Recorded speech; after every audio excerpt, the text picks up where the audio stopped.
आपला बाबा कुठे आहे? आपला बाबा की नाही खूप दूरच्या गावी गेलाय. देवाचं घर असते ना तिकडं. तिचा बाप मिलिटरी मध्ये देश सेवा करत होता. एवढे देश सेवा म्हणता तुम्ही मामी. इतक्या वर्षात सगळं पेन्शन तरी मिळालं का आपल्याला? मी माझ्या पोराला पतूर लिवलंय. ते जाताना पोस्टाचा डब्बा आहे ना त्यात घालायचं. जर आपण टाकलेलं पत्र अमेरिकेला जात असेल तर हे पत्र माझ्या बाबाकडे पण जाईल ना. अरे हा आजी, हे पत्र माझ्या बाबाला दे. तू देवा घरी चालली आहेस ना म्हणून तुला सांगते.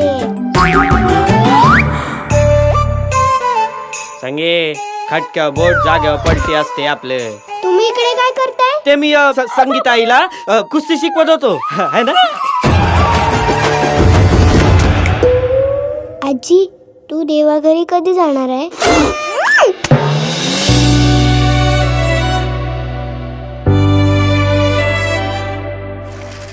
आई, देवा घरी गेलेली माणसं परत येत नाही का? मला माफ करा, मी तुमच्या पेन्शनचं काम नाही करू शकलो. तुम्ही माझ्या भावासारखे. कळत नाही का तुम्हाला एकदा सांगून? माग पण माणसंच आहेत ना. टेबलच्या इकडची सगळी माणसंच आहेत रे. पण टेबलाच्या तिकडे बसलेला तुम्ही गिधाड आहे गिधाड. आज आईचं मोठं भांडण झालं. आई खूप रडत होती. तू उद्याच्या उद्या पहिल्या एसटीने घरी ये. माझा बाबा सुपरमॅन आहे. तुझं पत्र मिळालं, मी लवकरच येतोय. तुझा बाबा.